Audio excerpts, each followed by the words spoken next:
Un feliz viernes a todos ustedes. Nos merecemos que sea viernes y nos lo merecemos porque han sido días de muchísimo trabajo. Yo estoy segura que ustedes están igual, así que antes de sentir el cansancio, pongamos otro poquito más de esfuerzo en este día. Y queremos empezar esta jornada con ustedes en esta conversación interactiva, ampliando con calma, con tiempo, con más perspectiva, la situación de las vacunas y el desafío logístico que se viene. Yo quiero reiterarles que es importante hacer el ejercicio juntos de imaginar, no importa desde dónde nos vean, eh, cómo es que va a llegar una vacuna hasta donde están ustedes, hasta el hospital de su ciudad, de su comunidad, quién la va a distribuir, se va a mantener la efectividad de esa vacuna justamente por el tema de la temperatura o no, y que se pongan a imaginar cuánto es y qué es lo que hay que, digamos que, tener, ¿no? Desde infraestructura física hasta capital humano, para que esta vacunación masiva histórica que van a emprender muchos países en el mundo sea pues exitosa, funcional, no tanto porque dependa de la vacuna, sino porque depende de todos estos actores, de todos estos protagonistas en ese ecosistema.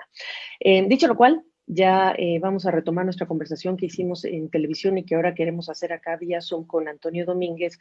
Él es el director general o gerente general para Centroamérica y el Caribe de Maersk, que es la mayor naviera del mundo. Antonio, no sabes qué gusto me da poder ampliar esta conversación contigo en relación con esto que tú decías, es un esfuerzo histórico inédito, pero es multimodal. ¿Cómo comenzamos esta plática? Muy buenos días a ti y a todos tus teleaudientes. Yo creo que es muy importante quizás entender el reto que nos encontramos, ¿no? Estamos hablando de una pandemia, estamos hablando de 195 países realmente o más territorios afectados en el mundo. Estamos hablando en este momento de 65 millones de casos, de 1,5 millones ya de personas fallecidas. Latinoamérica fue por muchos meses realmente el epicentro de la pandemia, ¿no? Si estamos hablando del día de hoy, veamos cómo están los casos al día de hoy en Latinoamérica. Estamos hablando de 14 millones de casos. Eso es 20% de todos los casos en el mundo en Latinoamérica. Estamos hablando de casi 500,000 personas fallecidas en Latinoamérica. Eso es muy alto. Llegamos a estar hasta 34% de todos los fallecidos en el mundo, ¿no? Muchas de las personas ven esto y escuchan las noticias internacionales y piensan, ya está todo listo, ya están las primeras vacunas, ya estamos listos para traer una solución. Pero yo creo que tenemos que tener mucha paciencia, tenemos que entender que estamos apenas comenzando a traer esa solución, ¿no? En este momento hay 85 diferentes clinical trials en el mundo con relación a una vacuna. Si uno ve realmente los números, hay 41 de esos que están en fase 1.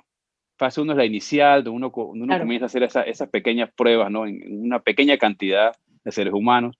Hay 17 que están en fase 2 y hay 13 que están ya en fase 3, que es donde hay una gran cantidad de seres humanos, ¿no? Que están ya tomando la vacuna y viendo los efectos. Y solamente, hasta el momento, un solo país ha aprobado una de estas vacunas, ¿no? Es la primera que se aprueba. Entonces estamos comenzando. De todos estos clinical trials vienen muchísimas cosas más. Claro. El reto logístico es que piensa uno realmente de cómo llega uno a estos 195 países, ¿no? Y como bien lo decía, es un reto multimodal. Desde la parte de MERS, nosotros hemos sido contactados por organismos internacionales, como te comentaba el otro día, estamos trabajando con la Organización Mundial de la Salud, estamos trabajando con la UNICEF, también hemos sido contactados por farmacéuticas. Ya firmamos un contrato hace poco con la compañía COVAX, United Biomedical, que tiene ya un contrato con varios países en el mundo para distribuir mínimo unos 140 millones de vacunas. Esta vacuna ya está en fase 2, va a entrar a fase 3. Tiene contratos hechos también en Latinoamérica, en países como Brasil, para hacer pruebas clínicas ya en pacientes. Entonces estamos en un estado ahora de ver cuáles son las opciones que hay y comenzar a planear. El hecho de que COVAX haya traído a MERS como un socio logístico tiene mucho que ver con el hecho de que MERS tiene una infraestructura muy grande en Latinoamérica. Somos dueños de puertos, somos la principal naviera en Latinoamérica, tenemos infraestructura de bodegas, tenemos la principal línea de cabotaje, por ejemplo, en Brasil, podemos ir a cualquier parte de Brasil por los ríos, tenemos experiencia, nosotros somos los dueños de la octava compañía en freight forwarding del mundo, Danco, que ahora se unió directamente con Maersk, tenemos nuestra propia flota de aviones para hacer vuelos aéreos con 14 vuelos. Yo creo que eso nos da a nosotros la posibilidad de proveer a COVAX lo que es esa información detallada de cómo llegar a cada uno de estos pacientes en el mundo, ¿no? Ahora, la iniciativa COVAX es de China y ahí entonces la parte que a mí me interesa que la gente tenga claro, que es un detalle menor, pero quizá no lo es tanto. La iniciativa china de COVAX implica que el acuerdo de ustedes es con las autoridades chinas para lograr su esfuerzo de distribución global. Y te lo pregunto porque tenemos vacunas que están desarrollando entes privados. Tienes Moderna, tienes Pfizer con ¿no? BioNTech, tienes AstraZeneca con los laboratorios y la Universidad de Oxford. Entonces, un poco entender, porque al final del día, ayer jueves hablábamos de la aviación comercial, que es un sector que tradicionalmente también lleva vacunas al mundo, tradicionalmente. Y sí es importante entender cuánto los esfuerzos de los países donde se están desarrollando estas vacunas, pero quizá muy, muy particularmente China, por el tipo de gobierno que tienen y el régimen que tienen, cuánto este acuerdo es con las autoridades chinas para que las autoridades chinas distribuyan esta vacuna y cuánto es con una entidad comercial que opera en el mercado, etcétera, como son los laboratorios. Sí, nuestro acuerdo con COVAX, COVAX es una unidad de una compañía privada, United Biomedical Inc. Entonces, realmente no es un acuerdo con ningún gobierno, es un acuerdo con una farmacéutica privada, United Biomedical, y esa rama de ellos que se llama COVAX. Yo creo que eso es lo que vas a ver realmente en mucho de lo que sea este desarrollo. Hay muchísimos actores en esto, ¿no? Los gobiernos, por supuesto. Ya vemos que los gobiernos tienen que decidir quién recibe la vacuna primero. Las farmacéuticas que están haciendo todos estos tests y están buscando el desarrollo de las vacunas, los organismos internacionales que dan los lineamientos y nosotros en la parte logística, ¿no? Entonces, todos estos actores tienen que trabajar en conjunto. Una vez que los gobiernos dicen a qué sector de la población llega la vacuna primero, una vez que los gobiernos compran la vacuna de cada laboratorio, porque como has visto, se han hecho inclusive precompras. No hay vacunas hechas ya, pero los gobiernos han corrido a hacer precompras, ¿no? Es con esa ansiedad de lograr que yo tenga la vacuna realmente y se la pueda traer, porque eso también permite, por supuesto tu rama, Gabriela, la reactivación económica. ¿Cómo reactivamos las economías nosotros realmente sin una fuerza laboral que tenga la seguridad de salir a trabajar con tranquilidad cada día, ¿no? Entonces, por eso ves esos preacuerdos, porque también cuando uno ve la logística, estamos en época navideña, solamente ponte a pensar, en época navideña lanzamientos de productos nuevos, ¿no? La nueva consola de juegos, el nuevo celular. Piensa llevar una consola de juegos y un celular 2 veces a cada persona en la humanidad. Es un esfuerzo masivo, entonces hay que hacerlo con tiempo. Y me haces pensar, esta es una temporada tradicionalmente muy activa. Yo me imagino que los embarques de productos para el consumidor por las fiestas de fin de año ya están en sus destinos, pero ¿cuánto esta temporada les complica o cuánto están desahogados como sector naviero que traslada cosas al mundo, a distintos puntos del mundo, no los toma justo con este cuello de botella? Yo creo que nos toma a todos con un cuello de botella, a todos realmente lo que estamos en el sector logístico. Y te pongo un ejemplo, mucha de la carga aérea, la gente piensa que se mueve en estos cargueros, ¿no? No, se mueve realmente en la bodega de las líneas comerciales. De los aviones de pasajeros. Exactamente, ponte a pensar cuántos aviones están hoy en día que no están volando. Eso le quita capacidad realmente a mover vacunas por vía aérea, ¿no? En el caso nuestro, al no estar tantas opciones en la parte aérea, mucha de esa carga que se movía aérea se ha movido al sector marítimo. Eso ha traído congestión en los puertos. Si tú ves cómo está hoy en día, está muy congestionada. Ponte a pensar también que en Estados Unidos y en muchos países, cuando llegó este apoyo financiero a las personas que estaban en su casa, ese ingreso extra o ese ingreso que antes se destinaba a salir a cenar y otras cosas, a viajar, ahora se destinó a mejoras en la casa, a comprar quizás para hacer una oficina en casa. Todo eso ha sido realmente una gran cantidad de embarques que no estaban realmente y han sido en los últimos 3 meses. Igualmente, el hecho de esta guerra comercial, que tú cobres muy bien, esta guerra comercial que se ha dado ha hecho que también cambie por completo lo que eran los patrones normales de comercio. Antes se movía muchísima carga refrigerada de Estados Unidos a Asia, hoy se mueve muchísima carga refrigerada de Sudamérica a Asia. pero no hay nada regresando. ¿Qué hacemos con todos esos reefers que antes llegaban a Europa y regresaban inmediatamente a Latinoamérica? Hoy en día están en Asia. ¿Y qué traes de vuelta? Muchos de los clientes han tenido que pasar de usar los contenedores dry a tener que usar contenedores realmente refrigerados, pero apagados, los famosos NOR que se llaman en la industria. Eso ha cambiado por completo.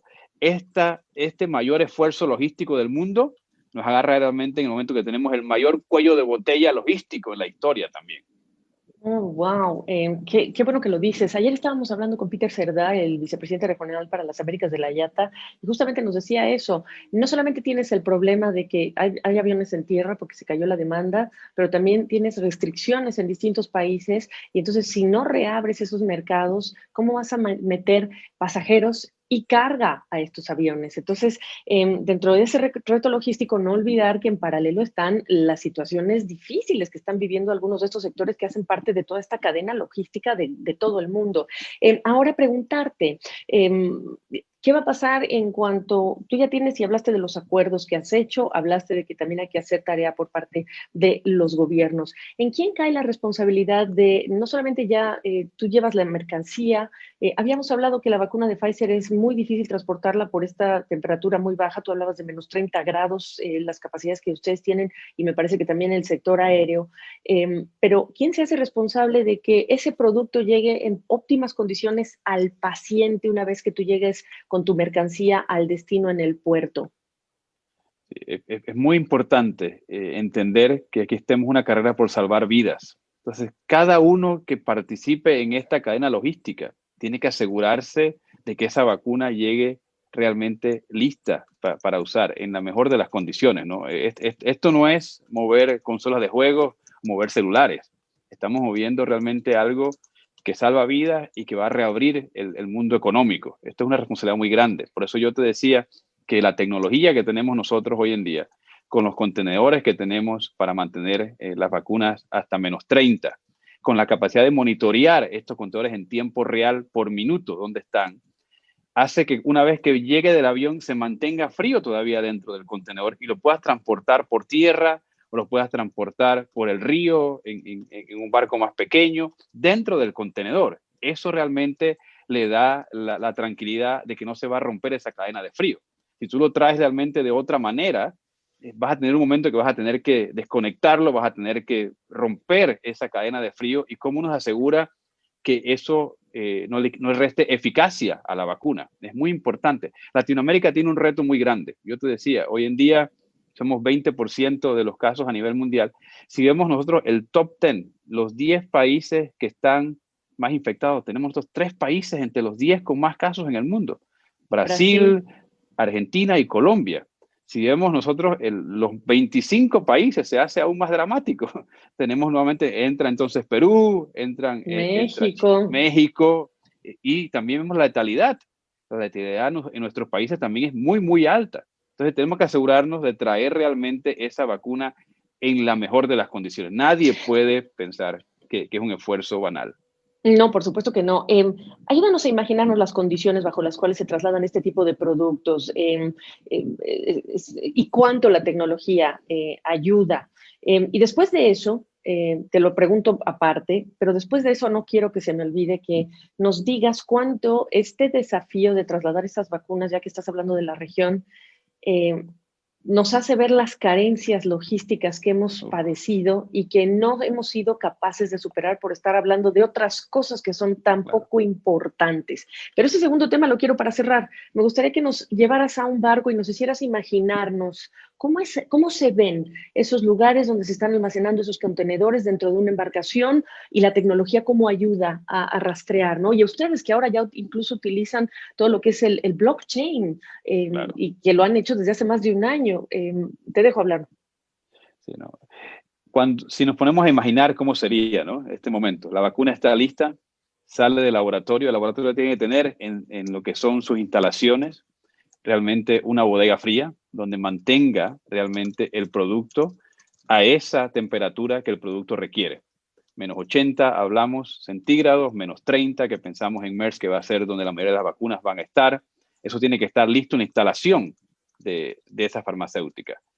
El contenedor de MERS llega, el contenedor llega ya seteado a -30. Cuando tú abres la puerta del contenedor, ya está a esa temperatura, está listo. Cosa que tú tienes en la bodega a -30 y entra directamente a -30. No se pierde para nada en eso que es la cadena de frío. Se cierra las puertas del contenedor, ese contenedor lleva una planta directamente en el chasis que mantiene el frío, va directamente al puerto, en el puerto se conecta a un generador que está en el puerto, espera que llegue el barco, se pasa directamente del puerto, va a estar desconectado quizás por 30 minutos, 1 hora máximo, y el contenedor va a mantener la temperatura. Una vez que está a -30 lo mantiene tranquilamente hasta 8 horas. Entonces, en ese momento se desconecta por 30 minutos, 1 hora, se desconecta en el barco nuevamente y estamos monitoreando. Por cada momento se monitorea en tiempo real, directamente desde la oficina se monitorea cómo está. Digamos que sale de Estados Unidos y llega a Brasil, estamos hablando de 12 días en tránsito, digamos que sale de China y llega a México, estamos hablando de 20 días en tránsito, eso se monitorea y se mantiene a -30. Llega al barco, se desconecta del barco, se conecta al puerto o, en el mejor de los casos, se despacha directamente. Una vez, cuando llegue la vacuna, yo creo que no debe estar para nada en el puerto. Hagamos una operación de que se retira el contenedor directamente al lado del barco. Baja de la grúa, directamente pasa al chasis y va hacia donde nos indiquen los gobiernos, ya sea al centro de salud, ya sea al centro de vacunación, y debe estar en ese lugar, Gabriela, es muy importante, debe estar en ese lugar la capacidad de uno poder conectar ese contenedor a una planta generadora que tenga corriente 440. No estamos hablando de 110 ni de 220, necesita 440. Entonces es muy importante que en ese lugar, donde sea que va a estar, haya 440. Eso es muy Entonces, importante. esos contenedores siguen siendo ustedes, sigue siendo Merck acercando ese contenedor directamente al proveedor, sea un hospital, una farmacia, etcétera, donde haya manera de conservar la temperatura y las condiciones óptimas para la vacuna, ¿no? Correcto. Si el gobierno nos Perfecto. dice, mándenlo directamente al centro de salud, lo hacemos así. Si el gobierno dice, ¿sabes qué? Es demasiado para llevarlo a cada lugar, llévenlo ustedes a una bodega intermedia, se lleva a esa bodega intermedia. Lo más seguro es que para llegar a ciertos lugares no pueda llegar por contenedor. Entonces se llega a un centro de distribución que tiene que estar también a -30 y de allí sale en diferentes formas, ¿no? Quizás en unos autos más pequeños, quizás sale por helicóptero, quizás sale por avioneta, va a llegar de muchas, pues digo, es un esfuerzo multimodal por completo. Qué fuerte. Y la pregunta que te hacía yo, eh, esta pandemia nos ha desnudado en nuestras debilidades como profesionales, y es que sabemos usar la tecnología, como, ¿no? Como trabajadores, como empresas, qué tan conectados estamos con Internet, qué tan rezagados nos encontramos. Y ahora que viene la vacuna, va a ser casi que en voz alta, surround sound, stereo sound, el cómo se van a evidenciar ante el mundo. Ya no digamos el desarrollo de una vacuna, que en América Claro. Latina, ¿dónde estamos, no? ¿Dónde estamos? Pero en el caso logístico, que es y tú estás como ejecutivo para Centroamérica y el Caribe, tú sabes las deficiencias que no se han podido superar en temas logísticos, hasta para traslado de alimentos, de perecederos en Centroamérica. Entonces, preguntarte, ¿qué te preocupa? Y en eso te pido una descripción de todo lo que es el tema logístico que describe a la región en una circunstancia como la que se nos viene. Me preocupan muchas cosas. Nosotros hemos estado por muchísimos años. Nuestra compañía tiene operaciones en Latinoamérica desde los 1800, cuando comenzamos con una de nuestras marcas, Humboldt Sud, a traer pasajeros. Así comenzamos. En 1917 comenzamos a mover carga por el canal de Panamá desde ese momento. Entonces tenemos años nosotros diciendo que las deficiencias de infraestructura realmente es algo que nos resta competitividad. Y cuando nosotros decimos eso, la gente piensa que aquí está Maersk pidiendo puertos. Pero a nosotros no nos sirve de nada que hagamos un puerto de última generación. Ya no hay una carretera que conecte el puerto con la ciudad. Eso es algo fundamental. No sirve de nada si realmente cuando llega a la ciudad realmente no hay suficientes bodegas para transportar la carga. No sirve de nada si la burocracia estatal no permite una rápida liberación de la carga. Nosotros tenemos países en Latinoamérica que la carga se queda semanas en el puerto solamente esperando la liberación de lo que es esta carga. No podemos nosotros vislumbrar realmente un escenario donde la vacuna llegue y no esté lista para salir del puerto. Nosotros no podemos seguir trabajando, Gabriela, con estos bill of lading de papel, con estos conocimientos de embarque de papel que vienen nosotros de los 1800. Eso no puede ser. Tenemos que mudarnos tecnología de punta que permita liberar realmente en línea, que permita dejar a un lado todo lo que es la tecnología de papel e irnos realmente hacia lo que nos pide. Y yo te pongo quizás otra ahista para que veas qué tan difícil es esto. A nosotros también nos preocupa mucho el impacto ambiental. Estamos hablando de 18,000 millones de vacunas, el doble de guantes. Estamos hablando de cuántas mascarillas, estamos hablando de cuánto algodón, estamos hablando de cuánto alcohol. Y todos esos residuos, ¿cómo los sacas?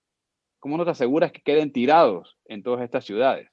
Porque ya estamos sufriendo de las mascarillas en el agua, de los guantes en el agua, y no podemos dejar que eso suceda. Hay que también asegurarse de que llegue y se retire seguramente de todas estas instalaciones. Y qué bueno que me dices, porque es una de las cosas que no hemos incluido en estas conversaciones que hacemos interactivas y tenemos que, hace unas horas, en una entrevista que dio de manera exclusiva, o la primera que le dio el presidente electo Biden a Jake Tapper de nuestra cadena hermana CNN, hubo 4 crisis que él describe y yo estoy de acuerdo con ellas. La crisis sanitaria, la crisis económica, y hoy estamos enterándonos que se crearon menos de la mitad de los trabajos que se esperaban en noviembre por los contagios. La crisis de desigualdad, que en América Latina se va a agudizar la desigualdad por todo lo que está pasando, y la crisis medioambiental. Y todas estas están combinándose y se están retroalimentando por culpa nuestra en algunos casos, ¿no? Porque no nos ponemos la mascarilla y seguimos discutiendo si nos la ponemos. Pero esa crisis medioambiental, en un momento en el que ya nos están diciendo que el calentamiento global es fuerte y no tiene precedentes y hay incendios en el Amazonas, pues no podemos dejarlo de lado. Y lo que tú estás apuntando es enormemente importante. ¿Cómo cierras esta conversación para decirles a los demás que nos oyen que te voy a invitar y te voy a pedir que regreses la cantidad de veces que sea necesario para seguir hablando de cómo evolucionan no solo los acuerdos que ustedes logren, sino lo que estás viendo en el camino, ¿no? Conforme van a ir zarpando pues estas embarcaciones con la ayuda necesaria a todos los países. ¿Cómo cierras? Yo cerraría diciendo que este es un momento para unirnos de verdad. Este es un mundo para solidaridad. Este es un mundo para el que pueda aportar, aporte. Y no lo vea realmente como un momento económico, lo vea como un momento de llevar a la siguiente fase de la humanidad. No tenemos que salir de esto. Yo estoy completamente de acuerdo con esas 4 crisis. Yo agregaría para Latinoamérica la crisis de la educación. Esa brecha se está haciendo cada vez más grande. A mí me preocupa mucho realmente cuál sea el efecto. Todo el mundo habla de la década perdida en Latinoamérica, la década perdida, la década perdida. Podemos perder muchas décadas por esto. Exactamente. Exacto. Y dime una cosa, ya que estamos hablando de esto y tú trabajas en Maersk, ¿qué tan difícil es encontrar talento para una empresa como la de ustedes? Nosotros tenemos realmente un programa muy fuerte que comenzamos a buscar talento desde las escuelas secundarias, desde las universidades. Entonces nosotros buscamos el talento, vamos a las escuelas, vamos a las universidades, traemos el talento, lo preparamos internamente, tenemos un plan realmente de rotación muy fuerte en la compañía para preparar los talentos. Yo creo que si ves la compañía nuestra, una compañía de 116 años, tenemos talento latino en las principales posiciones en Latinoamérica, por ejemplo, talento asiático en Asia, talento africano en África. Entonces eso demuestra que tenemos realmente un plan muy fuerte. El talento existe. El latinoamericano realmente tiene esa habilidad de buscar soluciones a los casos más difíciles. Realmente creo que nuestra historia nos ha hecho desarrollar esa resiliencia que tenemos, ¿no? El Claro, talento existe. Existe, pero, por ejemplo, a nosotros nos dicen, sí, estamos haciendo ingenieros, estamos haciendo, ¿no? Gente con capacidades y habilidades para la tecnología, pero les faltan las capacidades blandas, los soft skills. Tú dime, para Maersk, ¿cuál es digamos, dentro de lo que ustedes consiguen de talento, a lo que apuntarías hoy que te está oyendo alguien y dice, oye, yo voy a la universidad, mis hijos van a la universidad, ¿qué áreas dentro de lo que es esa preparación y de habilidades tú recomendarías reforzar en vista de todo lo que estás diciéndonos? Yo creo que es muy importante para las nuevas generaciones que entiendan que idioma ya no es algo que sería bueno tener, es algo que nosotros damos por descontado. El hecho de la gente decir, yo hablo 2 idiomas, tampoco es suficiente ya. tenemos que buscar No, nosotros ya y no. ampliar y estudiar idiomas desde muy jóvenes. Eso es súper importante. Nosotros tenemos que abrirnos hacia el mundo tecnológico. Tenemos que estudiar la parte de la tecnología. Y yo le pediría realmente a las generaciones que vean con una diferencia las capacidades técnicas, las carreras técnicas. ¿Cómo Se va a cuáles? hacer, mira, en el sector nuestro, conseguir soldadores es súper difícil. Uno no consigue soldadores, parece mentira. El hecho de conseguir mecánicos cuesta muchísimo. Todo el mundo quiere ser realmente abogado, todo el mundo quiere ser ingeniero. Nos tenemos que ver dónde, Comunicólogo. claro, dónde están las oportunidades de trabajo hacia el futuro, prepararnos para estar listos, porque eso es lo que hace un país grande, ¿no? Muchas Claro. empresas quieren invertir, pero no consiguen realmente lo que hace falta en ese país. ¿Cómo realmente nos unimos, gobierno y empresa, para decir, ok, es por allí, por aquí está el crecimiento, preparemos las generaciones que vienen para ese crecimiento? Pues dicho por Antonio Domínguez, ejecutivo de Maersk, gerente general para Centroamérica y el Caribe, y te agradezco este tiempo para ampliar esta historia, este tema, este desafío, y regresa en cuanto tengas más para compartir con nosotros. Buen día y buen fin de semana, Antonio. Muchas gracias. Hasta luego.